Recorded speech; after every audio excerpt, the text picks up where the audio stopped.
Hey you guys, welcome to the Movie Champ Show. I'm your host Walker Cheatham. With me tonight I have EJ Flemming. Yes, and we are on episode number 25 of the Movie Champ Show. Got a lot of new stuff going on this episode. You notice we've ditched the lower thirds. We have some new graphics. We have hopefully some better sounding audio. Just a whole lot of new stuff behind the scenes and what's going on screen. This man is putting in work when the camera's off. This man is putting in work. Yeah. Don't call this man lazy. Yeah. Yeah, we got a lot going on this episode, and hopefully for the better. And but before we get started with the actual show, I just want to send a birthday shout out to my little sister. Today's her birthday. I'm not. They never reveal a woman's age. I'm not gonna tell you how old, but happy birthday to you. Happy birthday to EJ's sister. That's awesome. Let's see here. We have a couple news stories or a couple stories. I don't know how new they are, but pretty sure they're new to me anyway. Some interesting stories for some. There's a director that's pitching a new Marvel movie. We have a new director, kind of new director for the Scarface reboot or remake. I guess it's remake. I don't even know what you would call this one. We have a couple trailers that we're going to be reviewing and 3 movies. We're reviewing 3 movies tonight. So a lot of stuff going on tonight that I'm excited about. If you guys haven't checked out our the reaction videos we've been doing the last 2 weeks, make sure you go and check those out. Let us know what you think of those. Those are new for our channel. I was always debating whether or not we should try to do reaction videos. I know I was always just worried about just copyright stuff, and we actually did get hit with a copyright claim, not a strike, thank goodness, not a copyright strike or a takedown anything, but a big studio that's known for filing claims hit one of our videos, especially false claims. Actually, they're known for filing false claims, and we were hit with their wrath. So we might rethink doing any more from that studio in the future. So that's on you guys, not on us. Yes. So, anyways, let's see, what else are we doing here? We have some. Check out. What else we need for these guys to check out? We got a lot of stuff going on here. We got we have the movie reviews, the reactions, and doing just old episodes. If you haven't caught up, just check out some of the other. Check episodes. Out the backlog. See the difference between this week's and pretty much every week prior to this one. Every week it seems that we can figure out what's going on. Yeah. We were hitting some technical difficulties the last every episode before the last week's episode, besides our audio being pretty bad last week. We had some pretty bad technical difficulties with just the internet. Yeah, the internet just did not want to cooperate. But we were able to get that one solved. Luckily, that was not a problem on our end. Yeah, that was not our end. That was my ISP, and thankfully they came out here and fixed that. So, anyways, let's go ahead and get into the show. Yes. Yeah, we got these stories we got to talk about now. So, our first story of this episode is Jordan Vogt-Roberts. He's got some neat idea he wants to pitch to Marvel. So director Jordan Vogt-Roberts recently said that he'd like to make a Marvel movie, but one without superheroes. It's certainly an interesting, if very different idea. While not unprecedented in Marvel comic series, a superhero-less movie would be an extreme departure from the hugely successful Marvel Cinematic Universe. But the Kong Skull Island director clearly wants to give himself a unique challenge. All right, EJ, you're our resident comic book guy. How does this idea of a superhero-less comic hit you?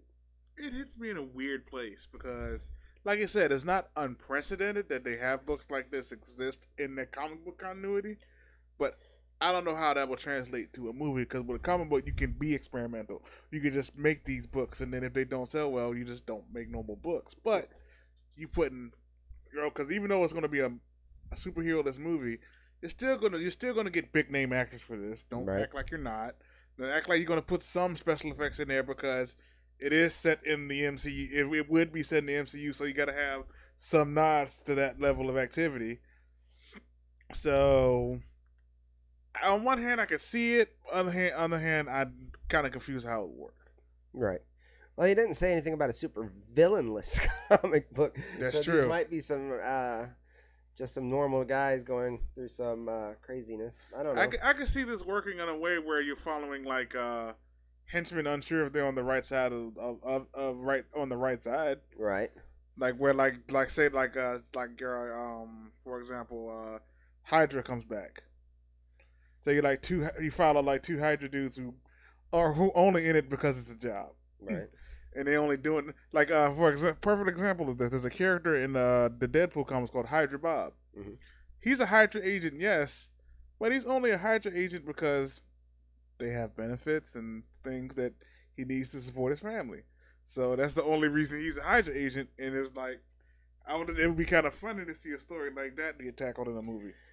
Yeah, the fact that he didn't call out a specific comic whenever, like just to give us an idea of what he's even talking about, because I mean, if you're like me, you can pick apart somebody's statement and just choose whatever you want to out of there. But anyways, but Jordan, as far as it being a Jordan Vogt-Roberts movie, I mean, I wasn't a huge fan of the Kong Skull Island movie. I thought it was funny. He does comedy very well. So if he wants to do a Marvel comedy, I think it would be right in his wheelhouse, because it was The Kings of Summer was when I think his first movie that he directed, at least his first big movie that he ever directed, was excellent. It's one of my favorite movies of all time. So it's very funny and very I mean, I don't know. It's got a little bit of everything in that movie. So whatever would fit right in his wheelhouse, especially if it's a smaller universe movie or whatever, smaller setting movie. It's a huge cinematic universe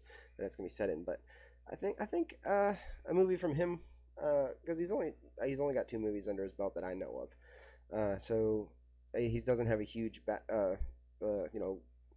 catalog to choose from as far as what he's done. But yeah, I would watch not a superhero-less, whatever sense meaning that you want to give that movie by Jordan Vogt-Roberts. I don't know what exactly that means, but it does sound very interesting. Well, he's been pitching ideas to DC, and this is the first time I've heard him pitch an idea to Marvel, but he's been pitching several like Batman ideas. He really wants to do a Batman movie. I think he's even thrown his hat in for Superman movie also. But yeah, he's been wanting to get involved in these comic book movies for a while. I think he wants to redeem. I don't know how he did critically with Kong Skull Island. I know it was kind of a split movie. I thought it did like at least an 80% on Rotten Tomatoes. I could look that up while we talking. You can look that up, but I don't think that's right. From the critics' rating, anyway. Yeah, I think critics liked it quite a bit. I don't know, but definitely Kings of Summer. The Kings of Summer. I think that's what I'm hoping I'm getting that name right. The Kings of Summer was an excellent movie. A very funny movie. But anyways, you got that pulled up yet? Okay, Rotten Tomatoes is acting up, so I'm just gonna Google search it. Yeah, because it comes up with the Google search, the Rotten Tomatoes score, and it's usually the critic score. Yeah. But it's like 75%. 75%. Okay, so it's not technically a split movie. It's just an average. That's a yeah. C. At one point while critics. It was out in theaters, it was in the 80s. Yeah, so it's about a C, which ain't bad. I think it's certified fresh. Yeah, certified fresh and 75%, which is pretty good for an average movie. So, anyways, I didn't consider it average. I actually enjoyed it quite a lot. Yeah. Granted, I didn't watch it in theaters. I watched it at home on HBO, but still. Yeah, I watched it in theaters opening night, and I just wasn't. I don't know. I wasn't completely blown away with it. I was happy with the amount of Kong we got. I guess that was something I left with, and I thought it was very funny. I just didn't think. I think it was just missing something, just a little bit of something to give it that. The character development. That's what it was missing. character development from them humans. From the human characters. And the human characters were very underdeveloped. That's what I can see why you. Because I didn't care if any of them got picked away. That's what it was. All right. Kong can crush them all. I'm like, yeah, bye. And didn't mean nothing to me no way. All right, we'll go ahead and move on to our next story, which is Antoine Fuqua is now the director of the Scarface remake. I'm gonna say reimagining because just like the original one with Al Pacino, that was also a reimagining. Yeah. So the upcoming Scarface remake has a new director and writer. After previously leaving the project, Antoine Fuqua is back on board, and he will collaborate with a notable Mexico-born screenwriter, Gareth Dunnett Alcazor. I think that's the word. Okay. All right. So, how does this news sound to you? You can't see the scrunch. You can't see the scrunch. The camera couldn't see the scrunch on my face over I made when they talking about a Scarface remake because it's already perfect.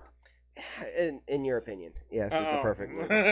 I'm not completely on. I liked Al Pacino's performance in Scarface, but I definitely wouldn't call it a perfect movie. But it's definitely an iconic movie.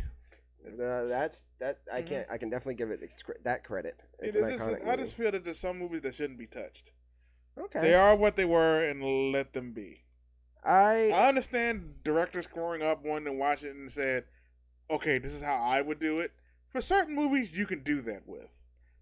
But other ones, you kind of have to let them lay low.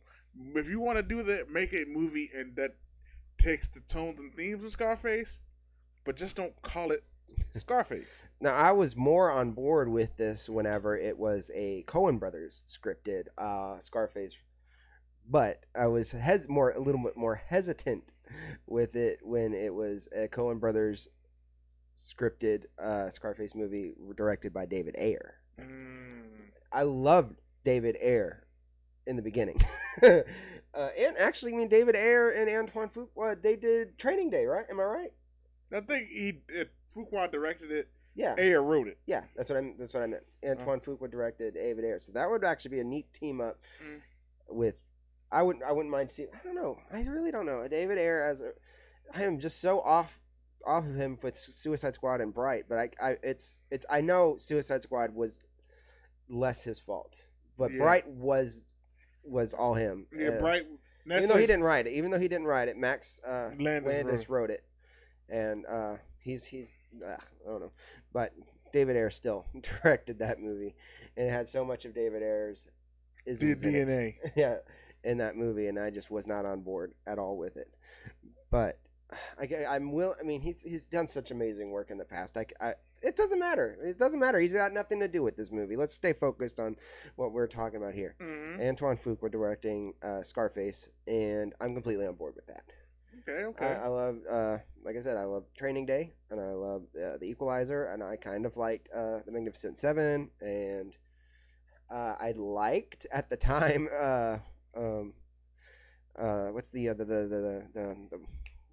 dude? What the heck is his name? The White House movie. Not White House Down, but the other one. Olympus Has Fallen. Olympus Has Fallen. Yeah. God. They came out. They came out 3 months from each other, so it was kind of confusing. Yeah. Olympus Has Fallen. God, I could brain fart on that one. Yeah, but very much so. Olympus Has Fallen. I liked it at the time. Compared to White House Down, I definitely liked it more. I guess that's probably why I liked it at the time, because I definitely did not like White House Down. But yeah, he does action very well, and he develops the story pretty well too. So I don't know. I'm giving this one a thumbs up. I guess I know we're not, like I said, we're not consistent with this thumbs up thing.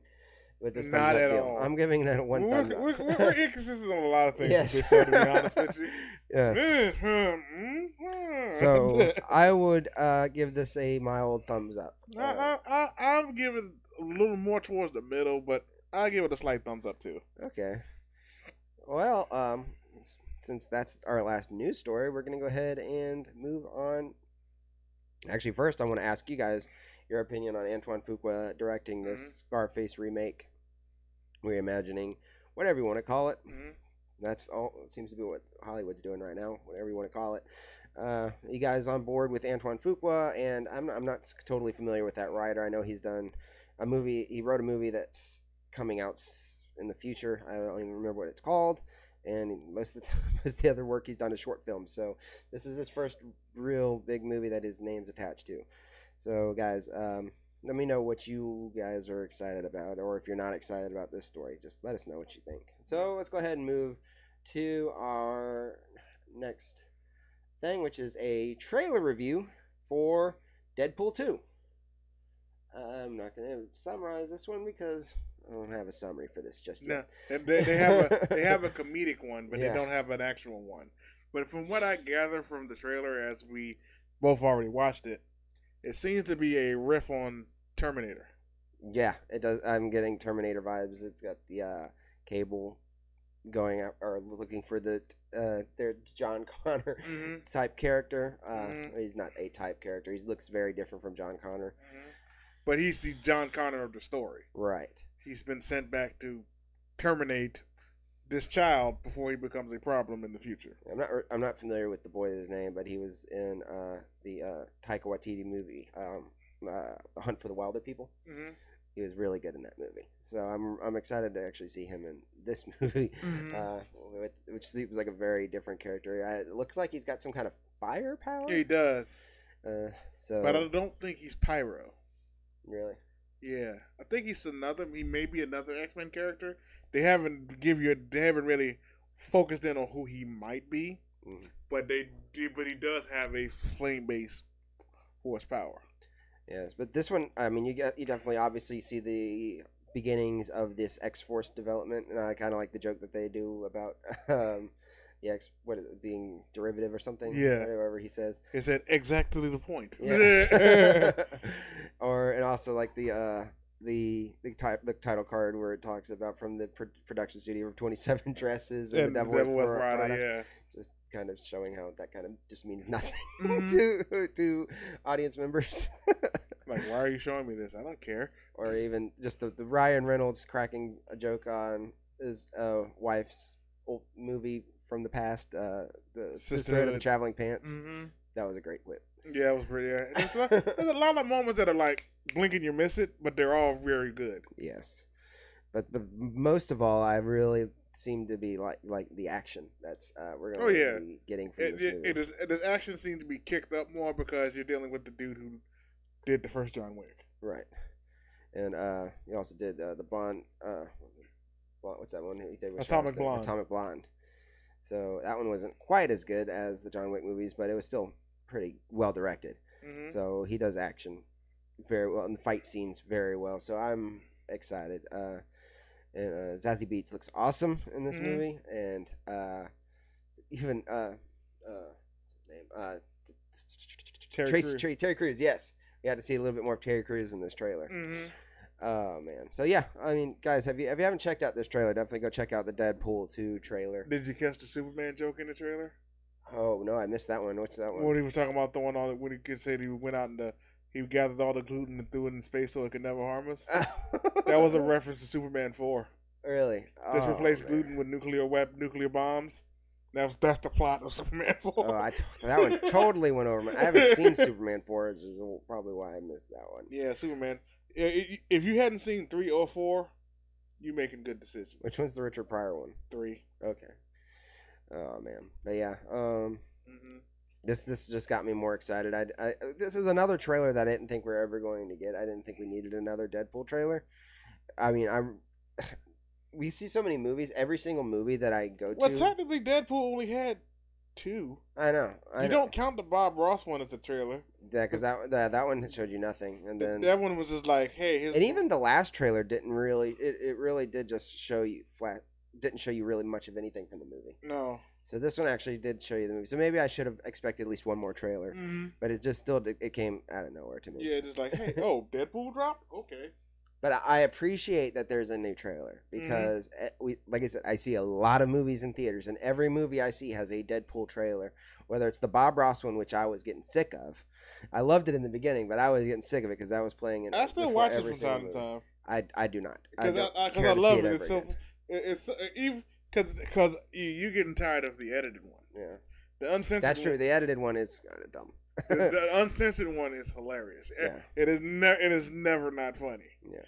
It is. And even but like I said, even the second trailer, that one's been attached to everything since then, since it's come out. Yeah, because I just saw Pacific Rim today, and it was the green screen cable one. Yeah. So that one's been playing, and that one is becoming because they're so long. It's what it is. They're kind of long compared to other trailers, and I watch them so many times whenever they come out. Yeah. That I know every beat and every joke. It's not a surprise anymore. It's not surprising anymore. So. You're still like, oh cool, but it's like that oh cool gets quieter and quieter and quieter every time. Mm-hmm. So this one, I actually probably wouldn't mind seeing this one a couple times because this one actually goes by a little quicker. The jokes aren't quite as long. And played out as they do in the other two trailers. Just the opening of the trailer alone is funny. Yeah. You just see, like, first off, why is Deadpool running? Right. What's he running from? Or the shot of him in the that I just showed up there of him in the coffin. I don't know what's all that about. Yeah, but how did he get deeper into the X Mansion? You see him. Oh, you see him spinning around in Professor X's in Xavier's chair. How does he get access to that? So, questions that need answers. Yeah. May 18th. Yeah, but I mean, I've heard from other people. I didn't really get that from this trailer. That what's his girlfriend's name? It's not Vanessa. Yeah, Vanessa. Yeah. Okay, so that might be the only scene that we see her in the movie. But that's only been rumors. I've heard the same thing. So I don't know. I'm not gonna make that judgment based off the trailer, but there are people that have seen the movie already. I also heard rumors that we might get to Juggernaut. That's that. Huh? What's the Juggernaut? You remember X-Men 3? They had the Juggernaut in it. Oh yeah.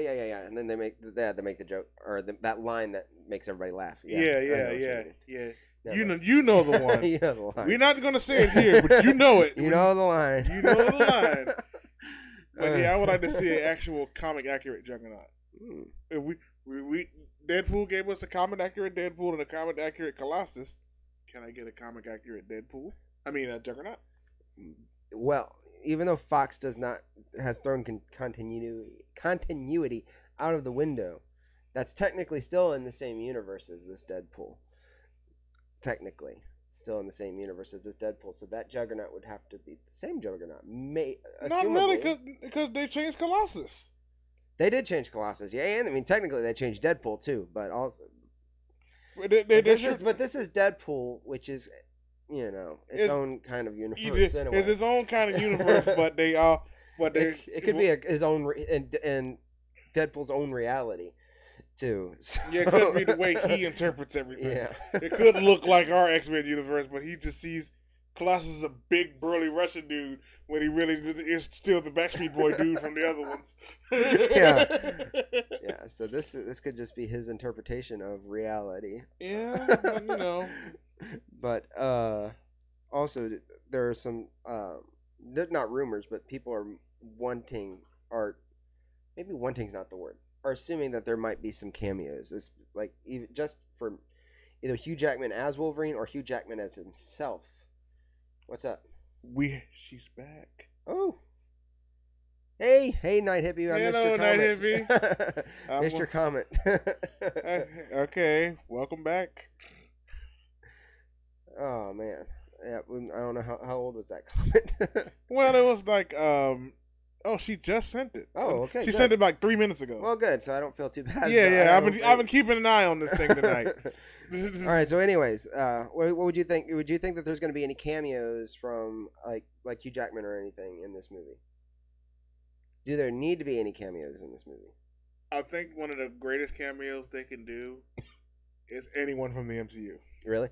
Anyone. That would be kind of cool. It could even be someone as small, as minor as Luis from Ant-Man. You know what would be funny though? If it was it could be just the actor. The actor, because that wouldn't technically be bringing in a Marvel character. It would just be have Chris Evans movie. pop up and he's like, Yeah, just Human Torch. That would be funny. That would be funny.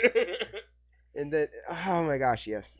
Oh yes. Okay. Yeah, I do like that idea. Yeah, just anyone from the MCU just pops up in this movie. Because you can bring in Chris Evans and it not be him like them bringing in that Marvel. Chris Evans could play himself, freaking out in the situation.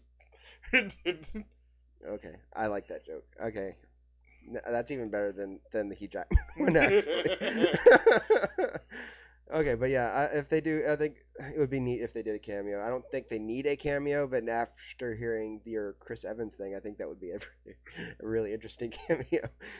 Okay, all right, let's go. We've been on this one long enough. We go ahead and move on to our next trailer, and that is for the movie Tag. All right. 1 month every year, 5 highly competitive friends hit the ground running for a no-holds-barred game of tag, risking their necks, their jobs, and their relationships to take one another down. This time, the game coincides with the wedding of the only undefeated player. What should be an easy target soon becomes an all-out war as he knows they're coming to get him. Now, this was a trailer that definitely came out of nowhere. Yes, it did. Even they said it. They put out like a little teaser of it. Like I think it was like 10 seconds long. Mm-hmm. They put out I think the day before this trailer came out, and just the teaser came out of nowhere. Mm-hmm. I thought when I heard people talking about like this tag movie, I was thinking that this was like some kind of just like a late night YouTube like sketch for YouTube. I didn't think that this was an actual real movie. Mm-hmm. And then the trailer comes out, and this is probably my most anticipated comedy right now. Because I looked at this trailer, I'm like, so you got John Hamm, Ed Helms, Jeremy Renner, Jeremy Renner, Hannibal Buress, and the guy from The Mummy. Was that from The Mummy? Is he the guy from The Good Girl or whatever? Good Girl and the new girl. The new girl and The Mummy. Yeah, and he's Jurassic World. I don't know his name, but he's from Let's Be Cops. He was really good in that movie too. Yeah, but I don't remember. His Sorry, name. we don't remember your name, fifth guy. Yeah. But he's funny in the stuff he's in, but I don't ever remember his name. But I don't remember your name. Sorry. Just know we appreciate your work. We appreciate your hard work. Just didn't bother to get your name. Oh, jeez, no. That's so dumb. Oh yeah, but we're gonna remedy that right now. Hold on a second, guys. Wow. Oh, jeez. Oh no, I was not ready for that. Oh my. Maybe it's just he's in a movie with much more famous Jake people. Johnson. That's his name. Such a simple name, Jake Johnson. Maybe that's why we forgot it, because it's so simple. It's a very simple name. Yeah. I worked so much harder trying to remember John Hamm's name, yeah, I guess. And Hannibal Buress. But anyways, this looks excellent. Jeremy Renner looks really cool in this movie. Mm-hmm. And it just looks like it's going to be a riot. It's going to be hilarious. Mm-hmm. Especially since this is technically this is supposed to be their last year, and they've been doing this for 20 years, 30 years. Hey, but no, that's not their last. It's just that it's just the fact that Jeremy Renner's character is the only one they haven't beaten. Right. So it's just a matter of we got to concentrate our efforts on getting him. Right. And it just so happens that it's at his wedding. Yeah. So he's like, since it's at his wedding, he's almost like a sitting duck since he has to be there for everything. He can't run and hide from his own wedding. So it's almost like a stage trap. Yeah, I can't wait for this. It looks interesting. I'm genuinely shocked that this movie got made, but then... You have any guesses of which one of them might actually be that get him? Because you know somebody's going to get him at the end. Is there any guesses who might be? I think it might be a scene where he gets hurt really bad near the end. And he doesn't realize that he just got tagged? Or is it like they're checking on him in the hospital, and then he goes, by the way... somebody just tagged. You're it. Yeah. And that's how the movie goes off. That will be hilarious. He's laid up in the hospital bed. And then they come in. Hey, buddy, how you feeling? I kind of wanted it to be Jake Johnson now that I think about it. I kind of want him to be the tagger. I'm intrigued. It's a lot of intrigue to see who gets them. And that's cool. It's not a clear cut yes no who's gonna win kind of thing. Yeah, we're getting some interesting game based trailer or movies this year. Yeah, Game Night 1 and now Tag. So the sequel gonna be Laser Tag. It's gonna be like a neo futuristic sequel. Oh man! You know what? I actually still want to see that movie too. Same cast and everything. Just set it in the laser tag arena. So maybe, yeah. So you guys haven't checked out the Tag trailer? Definitely check it out. That's one of my favorite trailers next to Deadpool this week. Oh, and there's one thing about Tag that we forgot to mention. It's based on a true story. Oh, that's right. I forgot that little detail. Yeah, this was loosely based on a true story. I'm sure. Loosely based. It's got to be. I mean, life isn't that funny. Maybe it is. I don't know. my life isn't that funny. Yeah, that's because yours isn't. We just read a story about 2 people in Florida trying to burn a house down in a crab costume with spaghetti sauce. Some people's lives are funny. Yeah, some people's lives are funny. Okay. All right. Let's move on now to my favorite part of the show, which is where we actually review some movies. It's review time. Yes. And for our first movie is Better Late Than Never, Death Wish. Dr. Paul Kersey is a surgeon who often sees the consequences of the city's violence in the emergency room. When home intruders brutally attack his wife and young daughter, Kersey becomes obsessed with delivering vigilante justice to the perpetrators. As the anonymous slayings grab the media's attention, the public begins to wonder if the deadly avenger is a guardian angel or the Grim Reaper itself. Okay, so this one, I've been wanting to see since it came out. You did not get the chance to see this one yet. No, and don't care to see it. You don't care to see it. No, and not from a standpoint of I've said this 1,000 times. I'm not much of a gore hound. Eli Roth only seems to make gorehound movies, so fair enough. It's not my thing. Fair enough. I'm not. I wouldn't call myself a huge Eli Roth fan, but I do enjoy. Or I'm always intrigued. I don't say I always enjoy because I didn't enjoy. You always find his work interesting. Yeah. Anytime he comes out with a movie, I say, "Wow, that seems like an interesting concept." Oh, why are you talking about this movie? I want to fix the camera a little bit because it's been bugging me for a little while. Okay, do it. Why are you talking? Yeah, you're like half way on the screen right now. Yeah, I know that. All right. So, anyways, with this one, I know there was a lot of political backlash with this movie, especially with the timing of its release. I know it got pushed back because of one tragic mass shooting. Yes. And then it comes out right on the heels of another tragic mass shooting. So there's never seemed to be in this climate, I guess we're in right now, a good time to release a movie. To release a movie with this type of plot line. Yeah. So, but regardless of your political beliefs or the timing, you really need to set those aside when you review a movie. If you're going to consider yourself a movie reviewer, political bias should never be a big part of how you, because you're just seeing it. You had to look at it as this is how they presented it to me. I have to review it based on that alone. Right. So if you're going to give this movie a negative review because you're either against guns or anything like that, that's why I said I preface it with me saying I didn't see it for the reasons of the director, but I have no problem with the vigilante story being told. Right. Yeah. Because Taken's a vigilante story. Yeah.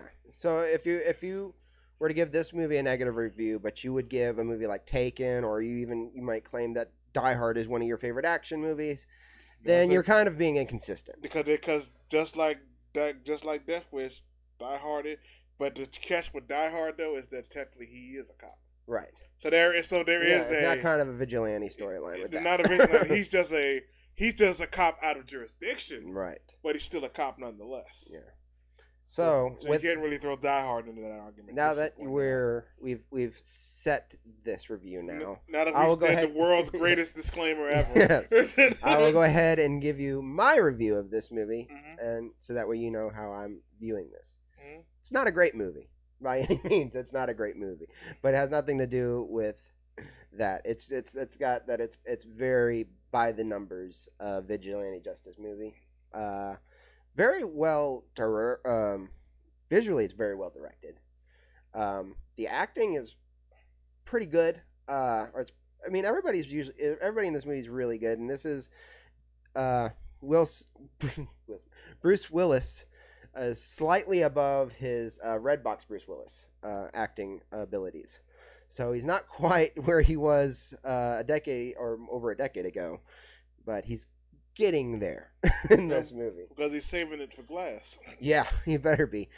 Yeah, he better be. Yeah, you got that right. He better be saving it for glass. Yeah, because he was very stoic this pretty much the entire movie. Well, but he showed some emotion. He showed a little bit of emotion. Well, you got to remember, he has to be like, he has to play a doctor detached because he lost his family in a brutal way, but then he also has to show him. He uses that detachment as a weapon in this way because now he's just going around killing because of the detachment. Right. So I can kind of see how him playing it the way he does in this. Just from looking at the trailers, I can gather that he's playing it like as a cold, disaffected man who has to keep a mask of, hey, it's not that bad, you know. It sucked it happened, but we all have to move forward. And then he goes out at night and domes like 5 drug dealers. Now, the one part that I can probably see why anybody that might be anti-gun would have a hard time giving a fair review for this movie is that it is very much and blatantly a pro-gun story in this movie. In that they show you step by step how to, the process of receiving a gun in the city of Chicago, which is one of the hardest cities in the country to get a gun. They show you how to get a gun, which they show you it's like a several day process, the background checks and everything. They go to the process of him watching YouTube videos on how to take a gun apart and how to shoot a gun, how to clean a gun, the whole process. They show you that process, and then they go show you the process of why he wants the gun. I mean, they show you. I mean, there's such a blatant pro-gun story in this movie that it does set it apart a little bit, quite a bit from other vigilante movies. Because at least with the original Death Wish, from basically, because I haven't seen the original Death Wish, but what I gather from the original Death Wish, it was an escalation to the gun for him. Because it was like he would when they first went out at night, he didn't have a gun. Right. Well, that's also what they do in this movie. He goes out on his first night, does not have a gun, and he gets the crap beat out of him. But they do a good job at showing you the realities of what the crime is like in Chicago. The crime rate out there is insane. If you haven't looked up the numbers out there, it's pretty bad. So they do a good job at showing you just how bad the crime is going as in this city of Chicago, and they show you how overwhelmed the police are with just the amount of deaths that occur. Deaths and missing people. Deaths and missing people. Mm-hmm. They do a good job at showing you that, and I mean that's why he felt overwhelmed because he feels like he's just a dot in their. He just feels like he's just another name on the ledger. Pool. Yeah, he just feels like he's a drop in their pool of deaths that they can't unsolved deaths, unsolved crimes that they. So that's why they do a great job setting that part up. So that's why I can't judge this movie, or I can't give this movie like a super negative review, because they do a great job at setting up his story. It's just the execution wasn't all there, and part of that falls a little bit on Bruce Willis's acting abilities, and the other just I guess bad story, or just the fact that what it all leads up to is very predictable and very cliche. So there's nothing really new outside of that.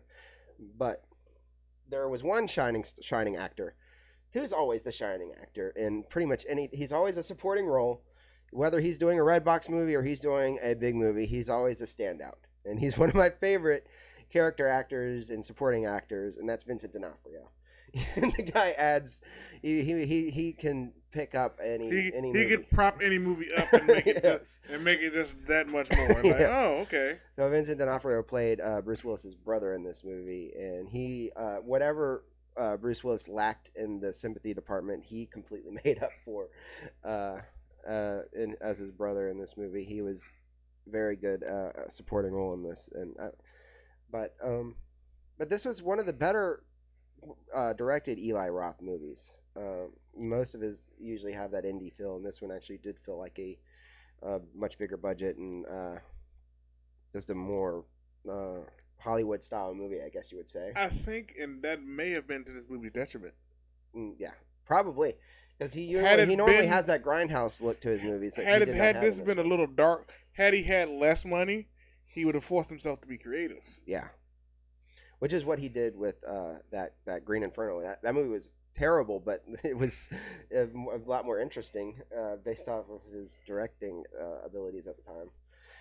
But yeah, so with that being said, I will give this movie a 7.5 out of 10. Much higher than the 18% I believe we were seeing on Rotten Tomatoes. Mm-hmm. So I mean, like I said, that's not fair. And if you do look on Rotten Tomatoes, the majority of them say blatantly that they start out with their political agendas in their review, and that's just not how you're supposed to review a movie. I don't feel like that's fair to review a movie and give it a negative review just based off that you've completely shut down prior to seeing it because of your political agenda. Mm-hmm. I don't think that's right. So, but anyways, yeah, I mean, 7.5 out of 10. It's not an excellent score if you go based off my scale, but it's still better than I was expecting just based off of the reviews it was getting. But anyways, guys, if you haven't seen Death Wish yet, I don't suggest going to see it in a theater. I think you can wait for Redbox or stream it on Netflix, whatever it might end up afterwards. But let me know what you thought of it if you did see the movie. I'm definitely interested in hearing your opinions. But anyways, we're going to go ahead and move on to our next movie. And this is one both of us got to see. And that is Pacific Rim Uprising. You want to go ahead and read that one? Yes. Jake Pentecost is a once promising Jaeger pilot whose legendary father gave his life to secure humanity's victory against the monstrous kaiju. Jake has since abandoned his training only to become caught up in a criminal underworld. But when an even more unstoppable threat is unleashed to tear through cities and bring the world to its knees, Jake is given one last chance by his estranged sister, Mako Mori, to live up to his father's legacy. Whoa. Hang on, guys. Actually, you know what? I can just switch right back here. Yeah, I forgot to put a camera in that scene. Well, we don't have lower thirds no more, so it does not matter. Yeah, we don't have lower thirds, so we can just switch back to another scene. Yes. Makes it much easier, doesn't it? Yeah. All right. Anyways, technical things about our show aside, let's talk about this movie. Yes. So, do you want me to go ahead and lead this one off? I'll start this time because you just did Death Wish by yourself. Go ahead. As someone coming from never seeing the original Pacific Rim, yet owning it on Blu-ray, don't ask me how the first Pacific Rim. The first Pacific Rim. You can call it an original because this doesn't feel like the same. Go ahead. Oh, wait a minute. We may have just peeked into his mind a little bit with that comment. But anyway, I actually enjoyed the Uprising quite a bit. I thought it was pretty. I had moments that made me outright laugh and chuckle in the theater. I enjoyed those. I enjoyed it a lot. John Boyega was pretty cool as the lead character. It was almost like they shuffled everyone that was out from the first one out, except for, like I said, Mako Mori. No, but would it be 10 years later? It couldn't have been the same girl. Couldn't have been the same actor. Nope. So like literally the only one they brought back from the first one was Newt and wait, the one that never mind, the one from the helicopter. Yeah, she wasn't the first. Oh, she was. Okay, so outside of her and Charlie Day and the other scientists, with Charlie Day and the other scientists with the cane, everybody else from the original Pacific Rim was gone. And so, and maybe with them being gone, maybe a lot of stuff I didn't see in the first one went with it. And that might be what you're getting ready to say, isn't it? Well, I'm not going to compare this to the first one, but visually, this movie was great. The action scenes, excellent, and just well done on the action scenes. I thought they were great. Mm-hmm. Kaijus looked awesome. Mm-hmm. The Jaegers looked awesome. Mm-hmm. And just I guess, besides that, yeah, that's about all the awesome in this movie. Oh no, John Boyega was awesome. Boyega was awesome. I'll give him all that credit. He was great. He executive produced this movie, or I think not executive, but he produced this movie. But yeah, John Boyega was great. So he gave himself a lot of good lines, I guess. So, but as far as the writing and characters, they're pretty bad. Now, when I'm thinking about the writing for this movie, particularly the dialogue, I imagine a pizza. You work at a pizza place. Okay. I like where this is going. Yeah, and just imagine like a Little Caesars type pizza place. Just cheese pizza. That's it. Just plain cheese pizza. Nothing special. Nothing. Just a plain cheese pizza. Okay, so that's the dialogue in this movie. Mm-hmm. Now, imagine you're a delivery driver for this pizza place, and you drive a really, really bad car. A car and you're expected to take this cheese pizza and deliver it to somebody. And you got this really crummy car, and you can't. And then now to add in another character to this analogy. A guy comes in with a gun, yes, or just not a gun, no gun. Forget the gun. But he just say, deliver this pizza or you're going to die. Now imagine this pizza delivery driver. He's got this really plain pizza that nothing special. And he's got to deliver this really plain pizza or he's going to die.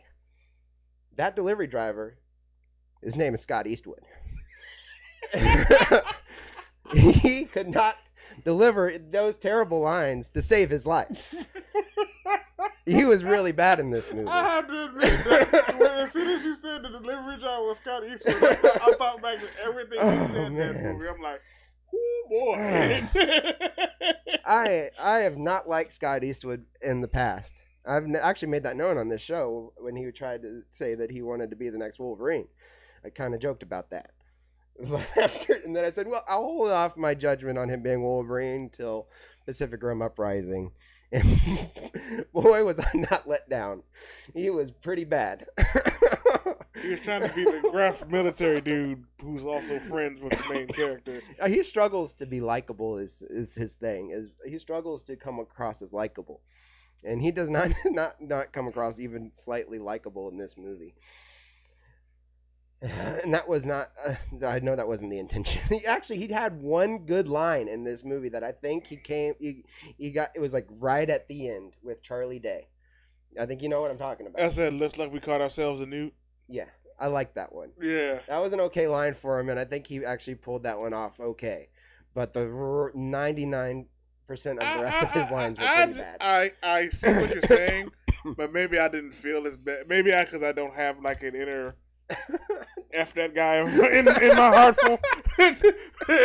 So I see where you're coming from. I just don't feel it like you do.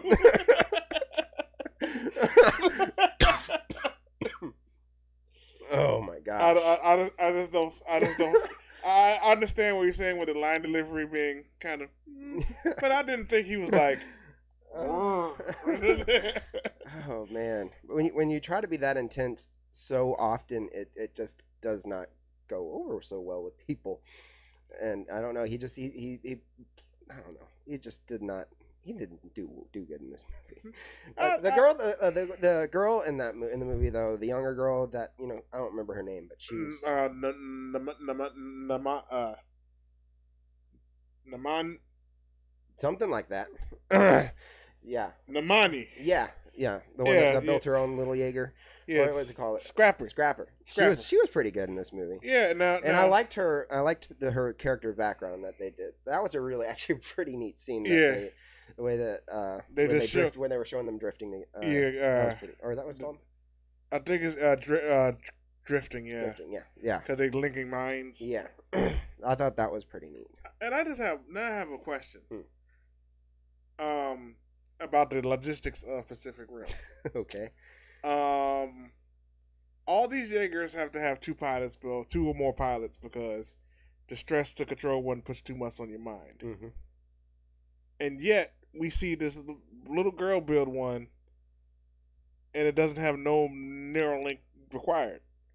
Is it just due to maybe it's because of the size is so much smaller. Is it basically like controlling more like a tank than actual a giant robot? Yeah, this one might be more mechanical than whatever. That's why anybody can pilot it, as we see in this movie. Yes.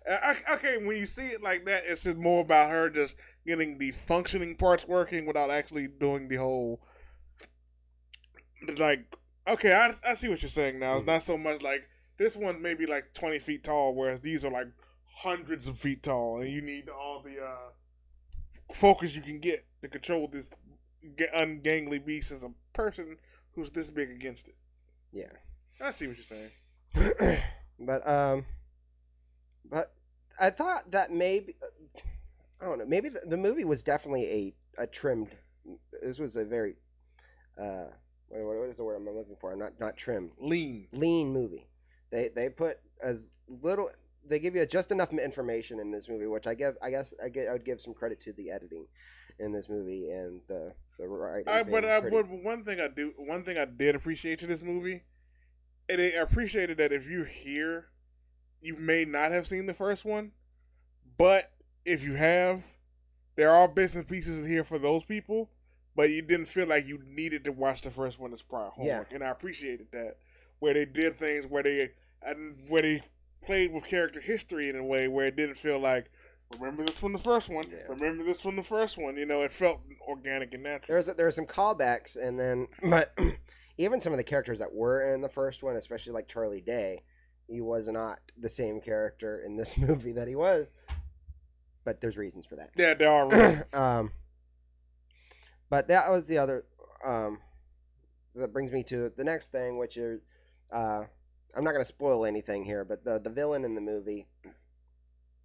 It was a nice little switch that they did there. Mm-hmm. There's a switch that happens that I kind of thought was kind of clever. I thought it was a pretty clever switch where you think one person might be a villain and you don't know quite yet, and then it kind of just changes a little bit. Yeah, because it's almost like they telegraphed it so well. Yes. For the switch to come, and almost like anything they did, you would like, okay, she's. They presented this person as cold, unfeeling, and all this. Then all these things go down. It's obviously this person. Yeah. And then when it's not, you go, wait, what? But they it would have. I think it would have gone over a lot better had there not been this one scene in an apartment where the person that's actually the villain goes back. I thought that was a clever scene. It was a clever scene, because and it was neat to see, especially when you hear about the conversation he had previously with another character about them experiencing what he was doing in that apartment. No, if you actually was paying attention, he was actually inviting him over for dinner with her. Right. Like, basically, like, join me again. Right. He was basically, like, trying to lure him back into the one thing he doesn't want to do. Mm-hmm. So, like, if I bring him back to my apartment, maybe he can see what I see, and with his intelligence, we can truly take over the world easier. That's not what. And that was more of that's more of a sinister, knowing that now. But that I know, but yeah, knowing it now. But I think it made the big reveal a little less impactful. Not because maybe I'm easily entertained. You know? I know, but if you saw his actions during that scene, that's what I'm saying. It was like, oh well, this was. It was an interesting twist, but I think it was a little less.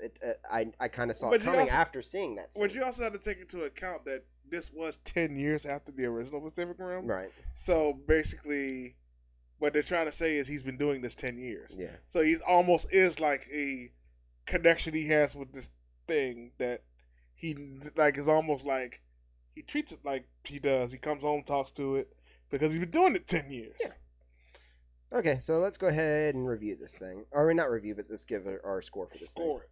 You go ahead and score it. To me, I may have said before, I might be easily entertained. That should be a shirt. EJ's easily entertained. I don't know. But I'll give this movie an 8. An 8. An 8, because I enjoyed it. The fighting was cool.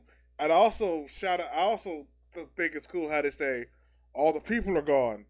Go for it. Yeah. And they're like, well, this building is now a weapon. Yeah. It's like, well, when the monsters have already destroyed it all, what's there to try to save? and I like that logic, because most movies they try to like, well, save what's left. It's like, we gotta build one foot stomp, one monster stomp, and crushed everything, the foundation to the surrounding buildings everywhere. So go for it. Mm. So I thought that was pretty cool how they just say, okay, gravity beam, pull these cars in. They're now all one big metal rock. I thought those scenes were cool. So you know what? That gets a quarter point for me. 8.25 now. I will be just slightly below. Mine's going to be up 7.75. Okay. So just slightly below an 8. So I think we want to round out to an 8. Maybe. No, 7.8. I'll give it 7.8 out of 10. Okay, that's like a really random. It's close. That's 7.75. Yeah. If you rounded it up, but yeah. Yeah. I guess you're right. All right, but I just won't go quite into the B or the 8. Yeah, I enjoyed it a lot. I'm gonna go home. I'm gonna get some time, watch the first Pacific Rim now, and maybe even do a review for it on the show by next week. Who knows? Oh, the first Pacific Rim. Yeah. Okay. All right, so we're gonna move to our very last review, and that is, what is this? Oh, here we go. Love, Simon. Good Lord, I forgot the name of the movie. All right, so everyone deserves a great love story, but for 17-year-old Simon Spear, it's a little more complicated. He hasn't told his family or friends that he's gay, and he doesn't know the identity of the anonymous classmate that he's fallen for online. Resolving both issues proves hilarious, terrifying, and life-changing. And once again, I forgot to put the camera in that scene. All right, but anyways, this one, I didn't really know too much about the movie until the trailer was released, which was just not very long ago. I mean, this was just a movie that came seemingly complete out of nowhere, and ended up being probably one of my favorite movies of the year so far. And that's big credit to the director of this movie, who I'm blanking on his name now. I swore I was going to remember his name. Can you look that up for me real quick? Yeah. This is his first movie. We're doing the Jake Johnson all over again. Yeah. Well, I mean, he's known mostly for television. I think he's done episodes of Flash, Riverdale, and I forget what his other shows he's done, but he's known mostly for television. But this is his first movie in general, and you can tell that there is a lot of passion in how he directed this movie. Greg Berlanti. Greg Berlanti. Yeah, Greg Berlanti.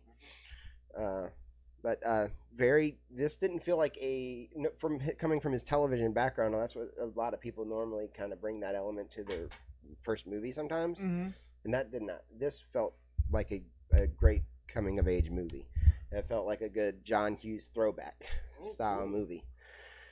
It had a lot of some very. I mean, this movie was very funny. There's a lot of very funny scenes in this movie, but it also had a lot of heart and a lot of sentimental scenes, especially with his parents play Josh Duhamel and Jennifer Garner play Simon's parents, and they both have very good scenes with him later on in the movie after like a big reveal, I guess.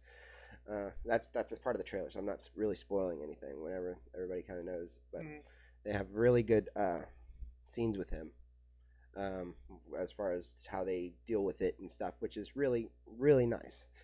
And but the acting in this movie, main act Nick Robinson, I think his name, from I think you might remember if you saw Jurassic World. Did you ever see Jurassic World? Yes, I did. He played like the older brother in that movie, out of the two kids. He also played Simon in this movie. Very good. He wasn't very good in Jurassic World, but he was very good in this. And Zach and I actually watched him in another movie called Everything, which we were very late to the boat. We watched that one that's like a week or two ago, and it's been out for a while. Yeah, for almost a year. That was a very good movie, and he was very good in that one. But back to this one, anyways. and this was a really good ensemble with Alexandra Shipp, the other two actors, the girl from 13 Reasons Why, Catherine Langdon, I think is her name. I forgot how you say her name. Langford. Catherine Langford, I think is what her name is. Okay. She's very good in this movie. And there's actually two actors from 13 Reasons Why, but she's in this movie more than he is. More prominently. More prominently, yes, in this movie. But they all play his friends in this movie, and none of them, like I said, none of them know that he's gay for most of the movie. But like I said, the real big part of the story is his relationship that he develops online with this mysterious. I guess he wrote a blog post, and then they got in touch where he comes out, but he won't say his name or anything. And then both of them have email conversations, not knowing either of their identity, but they do know that they go to the same school. So that makes it really adds a mystery element of him trying to figure out and getting some random clues out of conversation and trying to put together who this might be. And that's the element that was interesting. But if you do look back on it, the ultimate reveal kind of weak based off of the clues you're given, because there's kind of just something. The clues that you're given, there's two main clues. I won't say what the clues are, but there's two main clues that they give you in the movie, and you would never have been able to put two and two together that this person ended up being who out of those clues. Okay, there's no way that's where I felt like I was like, you feel like the movie cheated. Yeah, it cheated. That's exactly it. Mm-hmm. So there's some misdirection and some cheating involved in the clues, which it's not a huge thing, but if you just look at it if you look back at it that way, then you would have said we would never have guessed based off of those two clues. And then there's an antagonist character, so they actually have a small villain part in this movie. As most coming of age movies do. Yeah. And that part was another slightly weak element in this movie. One, because this is a part of the plot. Basically, this guy threatens to out Simon to the school if he does not set him or try to get him into a relationship with one of Simon's friends. So I thought that was kind of scummy. But the way that the character I would have thought, if from my mind as an adult, my mind would go to there's like a step A through G that you could have gone through, and you went straight to G. So to try to fulfill his goal, I guess you would say, of trying to start a relationship with this girl. And I said, and then I went back and said, but he is a teenager, and when I was a teenager, I did make stupid decisions. I would have jumped straight to maybe C or D. I don't know if I would have gone all the way to that step. But do you look back? Like a lot of times when they review movies about teenagers, I feel people go, "Well, that's not a logical decision." Yeah, forgetting that they're teenagers that don't think logically. Right, not completely logically. not completely logically on a lot of things. Yeah, but so I don't know whether I should forgive it for that part. And then I mean, it goes to the cliche part of that. I don't know if they ever actually forgave him or anything. I don't know, but there is a scene where he tries to redeem himself, and I don't think that he completely did it. I don't know, but either way, those were the two weakest elements, I think, of the movie. But besides that, the movie's nearly perfect. So with that being said, I was fully entertained, and I'm going to own this movie and watch it a million times because it's going to sit on the shelf right next to Lady Bird. Yep, Lady Bird and 17, not 17, Edge of 17. That's what I'm trying to think of. Those are my three more modern coming of age movies that I like. and if it's good, 8th grade will be joining that soon too. What's that one? 8th grade. Oh, eighth grade. Yes. So I like I said, I guess I like these coming of age movies. They kind of feel they're really relatable. Maybe they're relatable to us now because we can look back on them. Because we look back on that because when you look at it like an 80s movie about a 80s coming of age movie, it doesn't feel like, you know, we recognize these problems because we don't. But when you watch ones today, they talk about the internet. Mm-hmm. They talk about the like doing things that almost like we remember it and still can remember it and still, because a lot of things that we remember back then we still do due to the internet. Right. But that's what a lot of these coming of age movies, a lot of the directors, they seemingly put themselves into these stories, and if we're close to the same age, then you can relate to some of these. I mean, this movie, even though I can't relate to a coming out story, there's so many other parts of this story that you can relate to. Mm-hmm. That makes this movie more accessible to other people, and it makes it a great movie. So, like I said, it does. I mean, even John Hughes is not at all innocent of not using some of these cliches and stuff like that. But it's how they're used that makes them good movies. So this movie does. I mean, like I said, it doesn't have a lot of cliches in it, but the few that it does were awesome, and just the supporting characters and the way this movie uses comedy and just these sentimental some of these sad scenes and stuff like that, these heartbreaking scenes. There's a lot of these teenagers in this movie that are learning this is their first experience with love, and it's just interesting to see how they handle it and just how it's just ultimately fulfilled for them in this movie. And I just love this movie. So this movie, I'm giving it 9.5 out of 10. It's not a complete 10 just because of those slightly weak elements in there. So you took a quarter point off for each weak element? For 2 weak elements. Yeah. Okay. Okay. So anyways, guys, have you seen Love, Simon? If you have, I definitely want to hear your opinion of it. If you haven't, you're going to check it out. I definitely suggest checking this movie out in theaters. And like I said, letting us know about your thoughts. Mm-hmm. Anyways, guys, that is our show. We are going to probably be releasing soon a reaction video for the Deadpool trailer. Mm-hmm. You can be looking for that this weekend. Mm-hmm. And make sure you like and comment on this video and subscribe to the channel if you haven't already. And make sure you come back next week when we do our next episode of the Movie Champ Show.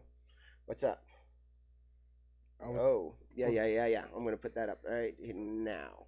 So this is our new out card. Mm-hmm. It looks blank right now if you're watching this live, but once you see this uploaded to YouTube, this will look a little bit more full. I was actually trying to get you to put the name cards back up. Oh, our name cards back up. Yeah. So they'll be on the screen. We don't have to say our social media, but they'll be there. Well, dang, that would have been a little better. Yes. Anyways, I'm Walker Cheatham, and you find me on all my social medias at Walker Cheatham. Mm-hmm.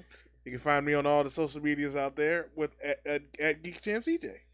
Yeah, well, guys, thank you for watching the Movie Champ Show, and we will see you guys next week.